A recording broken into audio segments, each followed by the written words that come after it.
Hi, can you guys hear me all right? Yeah, okay. I am so excited to be here. Did you guys enjoy Danny's energy and his dance?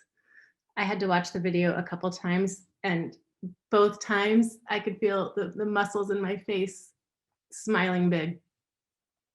Like Danny, I do think that linguistics is not a boring subject, having taught Spanish for many years. And like the author of this book, I too like to travel. And as well as the author of the book, I also sometimes feel anxiety about mortgages and paychecks and wonder and hope there's more to life than just that. And because I can't travel as much as I used to, I now lead a book discussion each week with a group of women. And we discuss so many of the themes that show up in this book, themes of connection, exchange, giving, receiving, living, participating in life, being present, vulnerability, and transformation. And can I have a show of hands for anybody that has already read this book? No worries, there aren't very many of us, and that's just fine because what I'm going to do today is run this discussion more like story time. So I'll read to you some selections from the book, and I'll ask you to take in with your senses what you're hearing and what you're experiencing vicariously through these travels. And if you don't have right now at your disposal a sheet of paper and a writing utensil, will you pause just for a moment to grab those things? And I'll wait and see if there's anybody that needs to get up. Looks like everybody's got what they need. Or maybe nobody writes anymore. Maybe you use your phone and it's all notes, which is totally cool. Okie dokie. Well, I'm going to share my screen.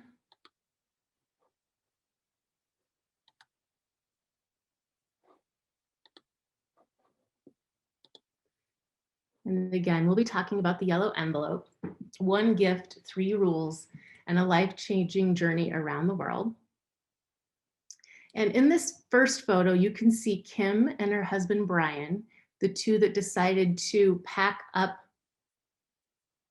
everything that they could carry on their backs, sell the rest, sell their house, leave their jobs, sell their cars, leave their pets, and travel around the world.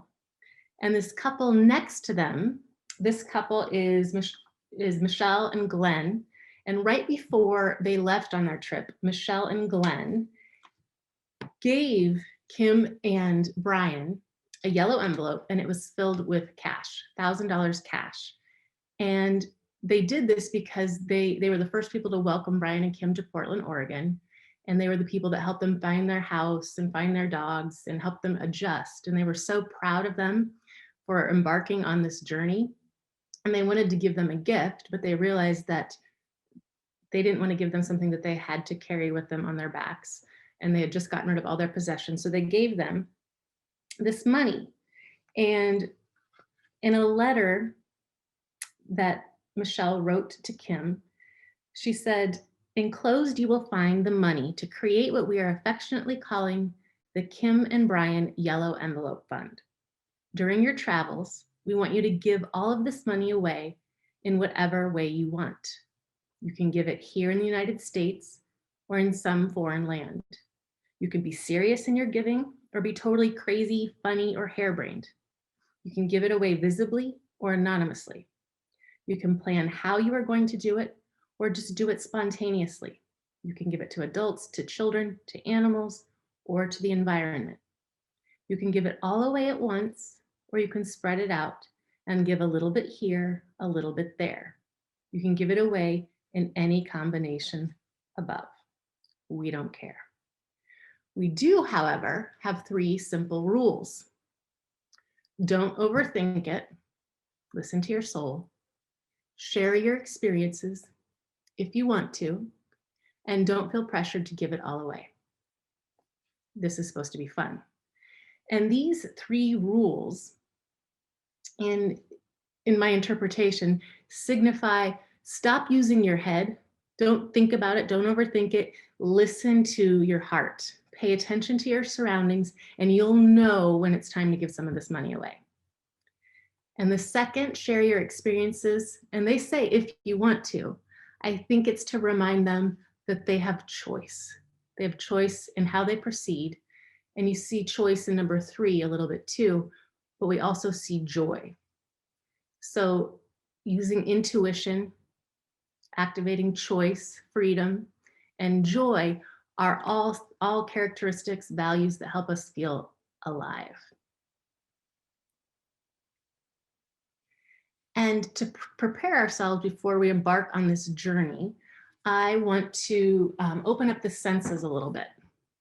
I can't see everybody, but I'm guessing quite a few of you are familiar with mindfulness practices, and we're gonna do that for just a couple minutes to set ourselves up. So if you would take a I could see some of you and I just changed it. Posey, if you can, I don't know if you can see my screen. I thought maybe there was a way that I could see everybody, but I don't think there is. Yeah. It's okay. So if you're comfortable, I think most of you are alone in a room. I'd like you to sit up really tall. And if it feels safe and good and right, close your eyes. If that does not feel safe, good and right, you can lower your eyelids just a little bit. And I want you to feel your bum in your chair, and your feet in their shoes or on the floor. And you might notice the sounds in the room. You might even hear my puppy, my 8-month-old, barking. And I want you to notice your shoulders. See if they might relax a bit. In your belly, maybe throat, jaw. Maybe the eyeballs can relax. And notice the breath. Feel it coming in. Feel it leaving the body. And as you're sitting here, practicing presence and paying attention, I'm going to read to you the first paragraph of the book. You can keep your eyes closed and keep sensing, listening to the words and noticing if there's any effect on the body. Wendy and I stepped out of a creaky, multicolored boat onto the dust-packed bank of the Tagabra River. The river ran as dark and lazy as a slough. 3 women in colorful saris beat their laundry on rocks near the riverbed. A small gang of boys splashed and shrieked in the sleepy current, naked and skinny as baby birds. We started a slow, meandering walk along Hampy's main road.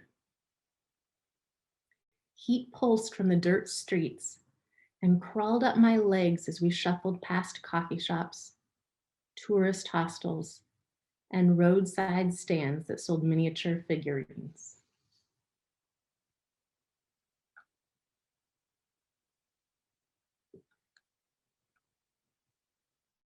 You're welcome to open your eyes. I'm curious about what you may have noticed while listening to this passage. And I ask because to me, traveling is a lot like a mindfulness practice. For me, traveling requires that I pay attention in a different way than I do when I'm at home moving about my natural environment. Travel, like mindfulness, helps me to feel alive, to feel pulses of energy, to feel connected to those around me and connected to myself. Just like a fish can't see the water that it swims in, doesn't need to notice it because it's so familiar, when we're in our own culture, that's often the case. But when we travel and we have new sights and new smells and new colors and new animals and new sounds, we pay attention in a way that we don't always do at home. And so throughout this presentation, I have some questions. If you ever feel like writing them down, please do so. And if we have time at the end, we can come back and discuss them as a group. And if not, there are questions that you might want to continue reflecting upon after our time together. This photo and all the photos that I have, I actually got from the author, Kim Dinan, that wrote this book. I was looking for them online and I couldn't find any. And so I found her on Facebook and wrote to her, and she said that her blog had been hacked, but she was so sweet in sending me the photos. And I asked her, I said, send me the ones that are most meaningful to you so that I can share with the group. And this picture right here is of Baños, Ecuador. This was the first place that they went on their trip. And they chose Baños because there was a like a co-op there where they could live with other travelers, study Spanish in the morning, and volunteer with school children in the afternoon in an after-school program. So it was a nice sort of transition into travel, and that they were placed in the care of other travelers. And they were with children, right, who are so forgiving. And this was in 2012 during the Summer Olympics. So they planned some Olympic Games with the kids. And I'm going to read to you guys a passage of Kim talking with another man in the hostel. His name is Carver. And I invite you once again, if it's easier to sort of travel and feel and hear the words with your eyes closed, please go ahead and close your eyes again. If that didn't jive with you, don't worry about it. What I'll miss, though, continued Carver, is how life just spills onto the streets here. Everything happens outside for everyone to see. Life back home will seem so bland and ordinary in comparison. It was true. A few days ago, Brian and I had been walking to the fruit and vegetable market when we ran into a funeral procession headed down the main street toward the graveyard at the edge of town. A group of men carried a casket on their shoulders. At least 100 people walked behind it, crying, bouquets of flowers clutched in their hands. The next day, I'd asked our Spanish teacher about the procession. A woman had died of cancer, he told me. She was beloved in the community. He had loved her too. I touched his arm and told him I was sorry. I know, it's okay, he said. When we lose someone, we lose them together. It makes losing easier. On our walk back to the hostel after dinner, it started pouring big, dramatic raindrops like I remembered from Midwestern summers as a kid. We'd been walking slowly, chatting, and were totally caught off guard by the sudden downpour. We ducked under awnings and sidestepped puddles, trying to stay dry. But it was useless. So Carver veered onto the rainy street, stretched his arms out like an airplane, and started cackling like the Joker. Before I had a chance to think, I'd swerved into the street too. The rain pounded and the gutters flooded. Water sloshed everywhere. I started laughing, first quietly and then uncontrollably, dripping wet and doubled over, laughing in a way I hadn't laughed in years. Behind me, Alice, Louisa, Stephanie, and Brian were laughing too, running down the middle of the street like maniacs. I hoped it wasn't the sort of thing that might get us kicked out of the hostel. But even if it was, I just couldn't help myself because I was overcome with an incredible sense of freedom. Standing there in the middle of a little Ecuadorian town, sopping wet and laughing, I wasn't sure that I'd ever felt so alive.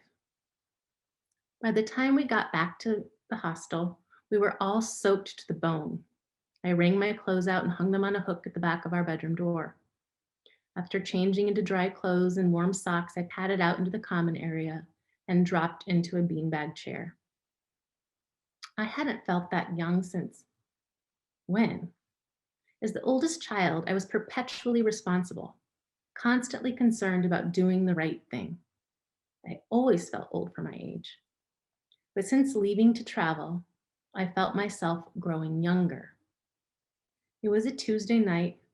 And in the life I had left behind, I would have been slouched on the couch in my sweatpants, computer unfolded on my lap, and American Idol blaring away on the television screen, unwinding from another exhausting and unfulfilling day. But I didn't feel exhausted in that moment. Life had cracked open. My questions for you, if you'd like to jot them down. Can you think of an instance, traveling exotically or simply traveling outside your comfort zone, when you too have felt younger, as if the exquisiteness of life had cracked you open? When were you last fully present to what the moment had to offer?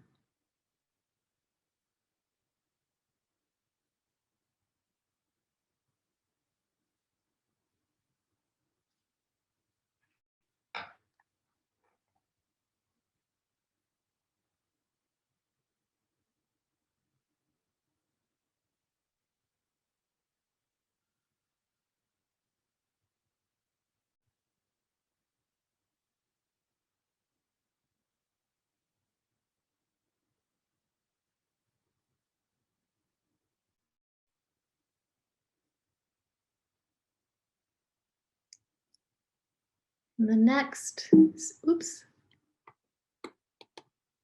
next scene, this is a rickshaw, which is kind of a cross between a car and a motorcycle, a very common vehicle in India. And at this point in the travel, Kim and her husband Brian had split up. Brian was traveling solo, and Kim was meeting two strangers that she had met online from, I think one was from Europe and one was from Australia.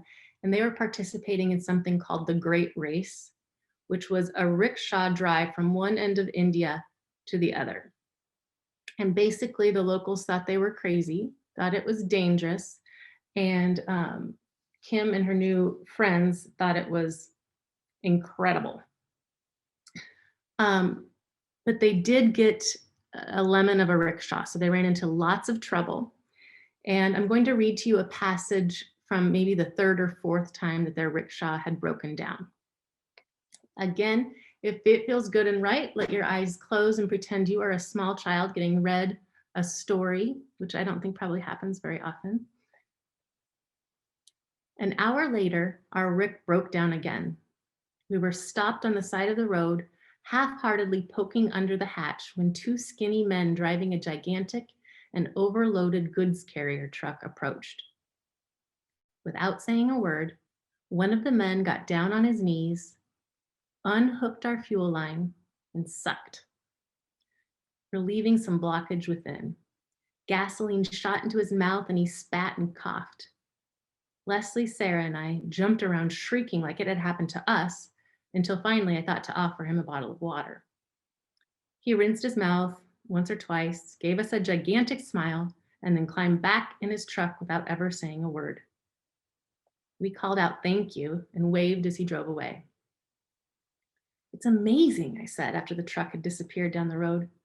Everyone in India is a rickshaw mechanic. Except for us, said Leslie. Our rickshaw was a dud. Yet as the goods carrier truck disappeared down the road, I wondered if maybe that wasn't a blessing. The teams ahead of us were cruising along without problems, but they were missing out on something incredible. The extraordinary kindness that appeared out of nowhere each time that we broke down. Before leaving home, I'd never needed to rely on the kindness of strangers. Because I'd maintained the same routine for so long, I'd essentially wiped out almost all chance for the unexpected to occur. If my car died, I could call Brian, or a dozen different friends, or AAA. I had sent a subliminal message to the universe saying, don't worry, I've got this covered. And so I never allowed the space in my life for magic to creep in. But I was learning to enjoy the great swath of possibility that came with uncertainty. Since leaving my comfort zone to step out into the world, I'd been at the mercy of those I encountered. from the cops who picked us up in Ecuador to the goods carrier driver, and no one had let me down. When I left on this journey with the yellow envelope tucked into my purse, I thought I had something to share with the world. And I did. But what I didn't realize was that the world had something to share with me too. The people I met were teaching me not just how to give the yellow envelope, but how to live it. The unknown no longer seemed a threat, but a gift. Could it be that the world wanted to help me, if only I'd allow it?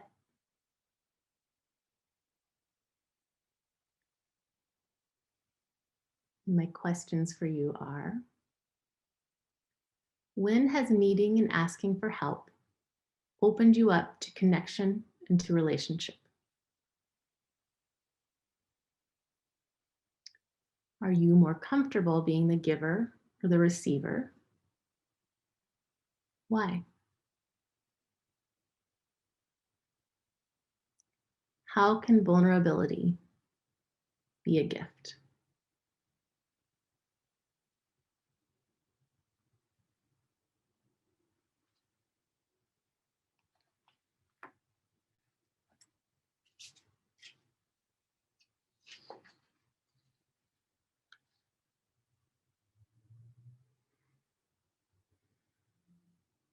This next slide,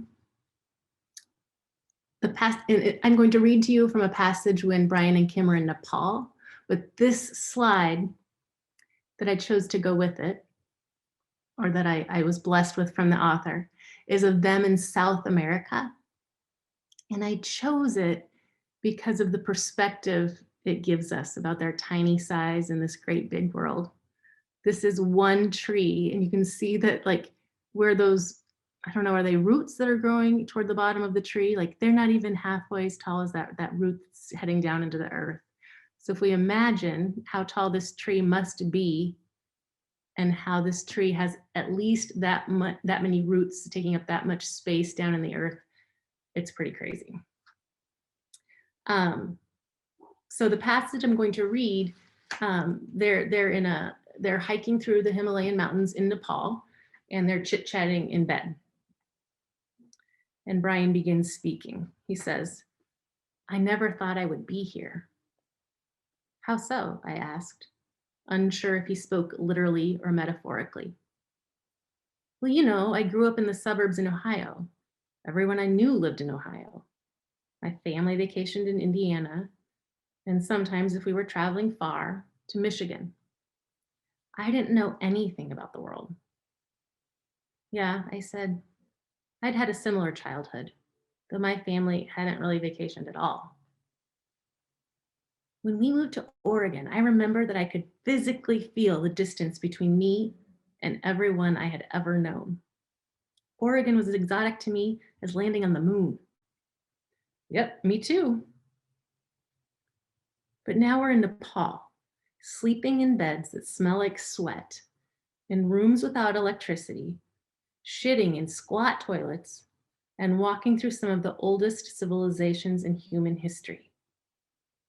Yet the world feels smaller and less scary to me now than it did when the entire boundary of my life stretched from Ohio into Indiana." That was the irony of travel.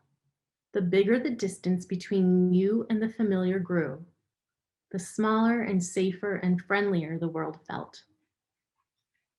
As I sat there among the Himalayan mountains, it wasn't the first time I'd considered how grateful I was that life could be so much bigger than our own confining perceptions of it. And the reflection questions. What life experiences have grown your perspective and shrunk your fear? Which have made the world feel smaller? Which have changed your beliefs about yourself, others, or the world?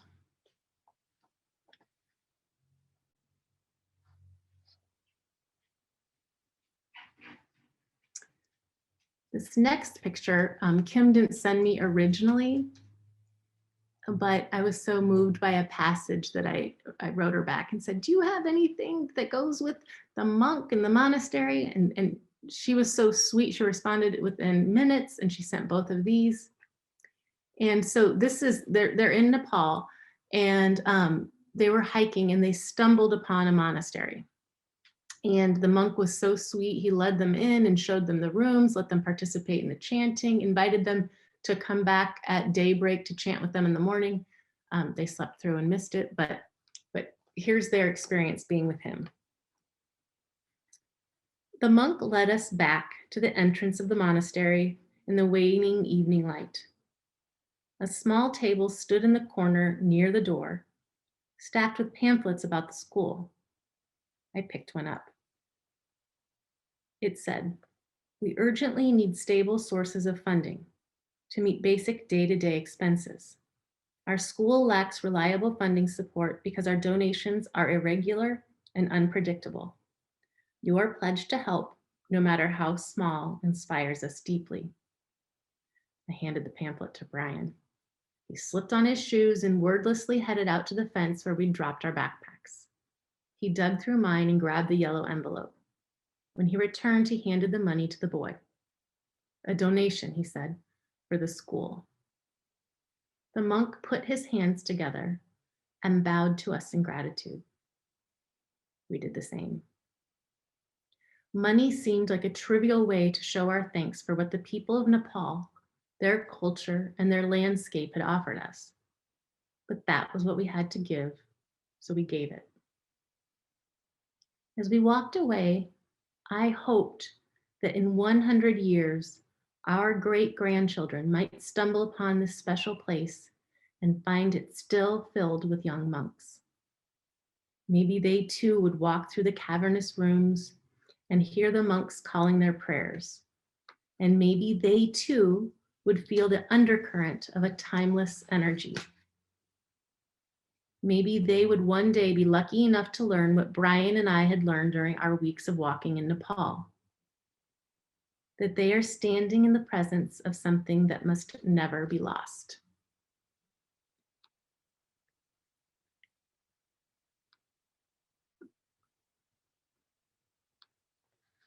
And the reflection questions. What experiences have led you to want to play a part in conservation, whether of planet or of culture?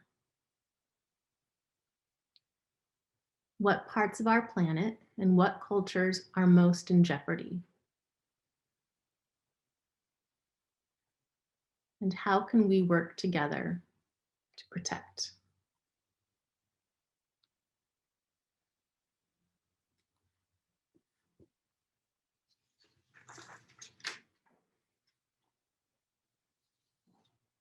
I have one more slide. And this is the author. This is Mrs. Kim Dinan. And this picture is taken toward the end of their journey. So it turns out that that Michelle and Glenn, the couple who had originally given them the yellow envelope money, kind of their host couple in Portland, they wrote them when they were, I think, still in India, and invited them to meet them in Vietnam to take a bike ride tour through the country. And when they met in Vietnam, they could hardly recognize this couple because Glenn had lost something like 50 or 60 pounds and Michelle had lost like 130. And they said that they were so inspired by the journey that Brian and Kim were taking that they too wanted to change their lives so that they could live more actively and more fully. And this is how they were celebrating. So the final passage that I'll read, again, if it feels good to close your eyes, do so. If not, don't. I'd gone traveling, seeking something that I could not quite define, but hopeful that I would know it when I found it. I had found it, though the definition of what it was still eluded me. On the outside, I still looked like me, except with shaggier hair and a few more wrinkles around the eyes. But internally, I was like Pangea after it split into the continents. The old parts of me were still there, but they'd cracked and drifted so far from their original location that the new map of my blood and breath was unrecognizable from the old one. And the question here, the last reflection question: what situations and what about those situations have led to your greatest shifts and transformations? And so I'm hoping that you've got some of these questions written down and that we can see, we're not a giant group. Maybe we can spend some time. We have about 10 more minutes. We have a little more discussing.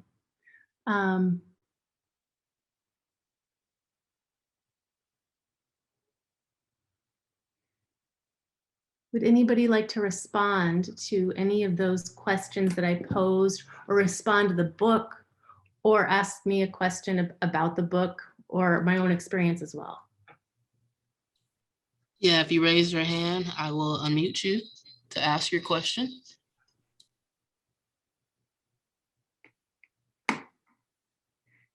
Katie, Mm-hmm. I'm going to jump in, maybe help some people stir some of their ideas. Because one of the questions you asked, and I was writing my answers, so I don't know if I have the question, if I'll remember the question, but it just struck me so quickly. And it had to do with, it was in the third section, it was the first question. What I was trying to think about, and what came to me immediately, was something that changed me because of travel or taking on an activity that I thought I couldn't do. I happened to be in Ecuador about 30, maybe 31 years ago. And I had an 18-month-old son with me, or a 2-year-old. I can't remember how old he was. But we had gone to the jungle areas where they had absolutely beautiful, strong built bridges but they were, they would move when you would walk on them, right? And you could see through the bottom. It was evident that they were super safe. They were built with the highest level of technology, but I am afraid of heights. So I probably wasn't going across that bridge. My 18-month-old started to run across the bridge in delight. And so what does a mom do? He's my first kid. I ran after him, of course, because I couldn't let him go by himself. He helped me to kill that fear. And that's what I always remember, that's something that super changed me, because I didn't think I could do that. So that's an example for me. That's a great share. The power of kids to make us do things we never thought we'd do. I know too, if I went back, I could just do it, because he broke that fear for me 30 years ago. I'm still afraid of heights, but I could do that because I did it once. Awesome. Oh, Aaliyah, are you trying to talk?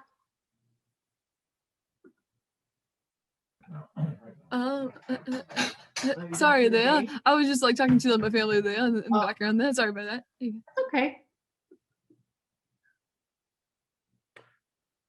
Was there any particular part of the story? Oh, we have a question that came in. Oh, perfect. Claudia would like to know something about the couple's background. What did they do for a living? How was their new lifestyle financed? So they didn't get into details about exactly what they were doing. Oh, maybe there was some detail about conservation, ecology perhaps, but not on the field. I know that Kim worked in an office and she had a cube, and her office, her cube was close to the copier, and she clocked in the morning and clocked out at night, and was not super fulfilled. And I think Brian had an office job as well. And they were renting a home and had purchased it and had been in the home like 5 or 7 years. And being on the West Coast, I think property values go up more quickly than they do here. So they sold their home. They each had a car. They sold their cars. They sold all of their possessions, and they cashed in what they had in their 401ks. And that's how they financed this year-long trip. And it is, if you live like they were living, which is mostly in hostels and eating, beans and rice or whatever the locals are eating, money can go a lot further in some of these countries. When I was in college, I was fortunate that I got a scholarship for college, and my parents helped me out, except for the summer when I could be working, they said. So when I'm working in the summer, I can pay my own rent and utilities. And I figured out quickly that if I worked during the school year and saved enough, I could travel all summer and not work at all, and live much more cheaply in Mexico and Central America than I could trying to live in Omaha for the summers. Great question, thank you.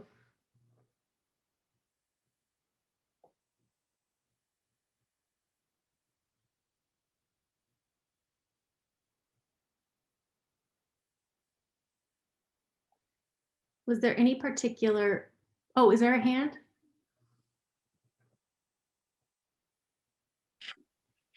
Yeah, I don't remember the exact question because I only have the answers, but it was something like a time that you needed help and you had to ask for it.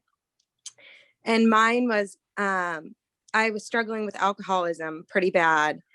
And when I finally reached out and asked for the help, it was so freeing. Even before I even got the help I needed, just asking for it was such a relieving feeling. And it felt so free and open. Thank you. What a big share. When we're all working together toward whatever goal it is, whether it is to find someone's health or to get the rickshaw up and going, when we don't feel like we're trying to do it alone, it frees up so much energy, and so much more energy can be created with collaboration. And I bet you found, I don't know, did you find that people were so willing and excited to help?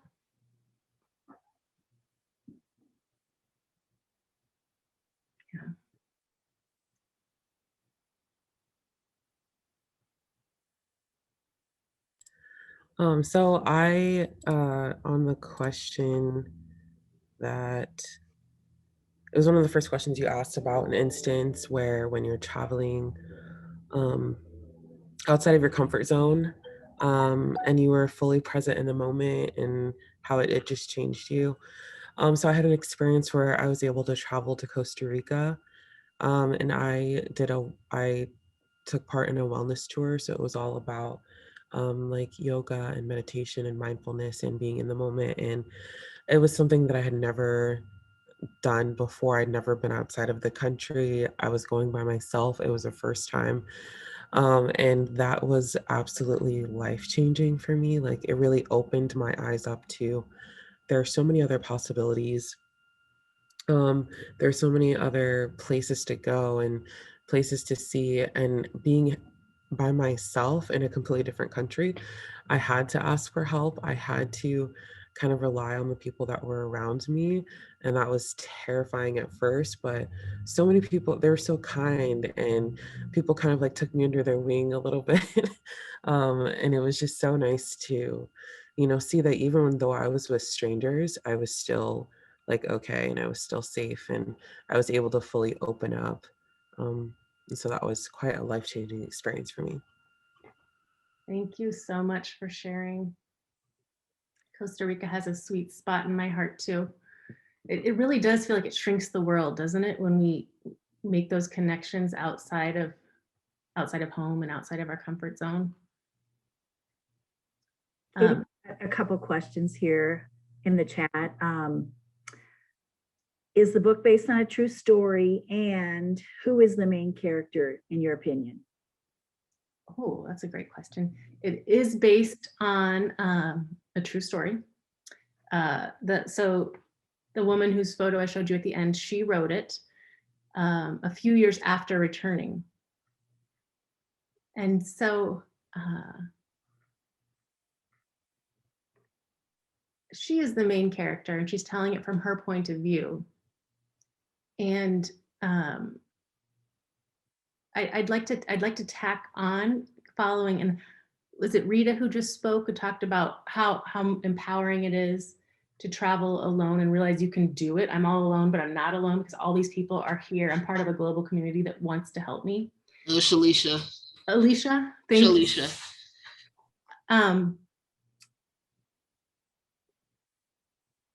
During their journey, because they're human and because they're married and because when we travel in groups, all parts of ourselves come out, you know, wherever we go, there we are. And the problems that they had in their marriage when they went separate every day, you know, for 8 hours and came home at night and had their own lives, they were exacerbated by being together and traveling 24/7 nonstop all the time. And there was one point where that's when they separated in India, when Kim had to prove to herself that she could do it on her own. And we know that she wasn't on her own because she was with those two women that she met. And then all these Indians, you know, rushed out to help them with their rickshaw and with their lodging. And, you know, they were stranded in the middle of the night, certain places. And a man who sold tea gave them his own bedding, let them stay. But I think, you know, if there's a climax to the story or a main theme, it was that Kim had to know that she was whole by herself without her partner. And that wholeness comes from being connected to all these cultures and people. Thanks for the question. Did you say there was another one, Barbara? I believe Posey's going to unmute Rita. Hi, thank you for planning this, Barbara and Katie. I did read the book this week. It was pretty amazing. I've had the opportunity to travel a couple times overseas, and a few years ago, I traveled with about 3 days' notice to Germany, and my children were living in a third world country, and my grandson was evacuated to Germany for medical reasons. And through a series of events, I was given airplane points, got to travel, got to Germany. I knew about five words in Germany. But I had to rely on taxi drivers, on printed emails, on people who could help me find a laundromat, how to do laundry. And eventually, through a series of prayer groups through a church organization, an United States Army person showed up in my daughter's hospital room with a grandson and helped us navigate things. And I even spent 2 or 3 nights in the home of a German person I never met. So when you ask if it's easier to give or to receive, I'm a giver. I'm a mom. I'm a firstborn. I am type A. I just like to give and do for people. It's one of my gifts. But I had to learn to receive that week in Germany. And it had just stretched my ability to understand and my gratefulness for how much we have and what we have in the United States. That's just one experience. That we also spent some time in Kyrgyzstan, which is a third world country that has another whole series of events. But Germany really struck me as I read the book in your question today about how I had no way except to receive, and how much it meant to me down the road. Thank you. That's beautiful. I'm sorry to jump in quickly. I do want everybody to know that at 2:50, the people on the YouTube stream are going back to the International Fair. The rest of us can stay here longer if you want, if you're on the Zoom call, but we have a question from Ann Burke. Hi, thank you. It's more just a statement that I wanted to make about responding to one of the questions regarding being present and travel, and how I found that in my experience when I've traveled to places, even when it's just to visit family, those are the times that I feel like I'm giving more of my presence to my family and just getting out of my little world that I get stuck in Omaha, and having the opportunity to get away from that, it makes me more appreciative of the time that I'm away, and it also makes me more appreciative of the time when I go back home, even if it's for a brief time. And I also wanted to say, Katie, thank you so much for reaching out to Kim for those photos. They really helped this whole experience. It was really great. Thank you. You're welcome. Thank you, Anne. It was really, just like traveling, it was really, I really felt connected to reach out across cyberspace and to have her reach back out. And I appreciated your share about perspective, right? Like when we're just in our lives, doing our lives, it can start to seem almost too heavy or too much, and taking a short break and looking at something else or experiencing something else can help us sort of get our feet back underneath us. Thank you for that. So I want to thank everybody so much for being here. We do have one question I'm going to ask, which would be our final one. I'm sorry. Did the monk get the entire $1,000? No. So I should have, I don't think I can recall it all. I don't, and she didn't say how much she gave to specific people, but I know they gave a bunch of money to, there was a, what's the word? A homeless shelter for dogs, like a humane society in India. They gave money there. They gave school supplies and bikes to some students in Vietnam. They gave shoes to some people in Ecuador. I can't recall it all, but I also know that Kim was a blogger, which is why I thought I could originally find some photos on my own. Her blog got hacked, so they weren't there. But she was blogging as they were traveling, and there were people that saw her blog and wired them money to give away. So, I mean, the connections that they were making, and they were shrinking the people who were following her blog's worlds too, and being sort of a conduit for person A to give to person C, you know. Well, I think you'll all agree that Metropolitan Community College really benefited from Katie Twit when she served as an instructor here. We miss you very much, but you led this session in such a beautiful way. And to give evidence to that, I know we must have a lot of human services students with us. I think that they've gotten a sense of how someone can teach and counsel sort of at the same time from your lovely leadership here. We have one a final comment. Someone commented that her eyes watered during parts of your presentation. So, and I think a lot of us were touched emotionally.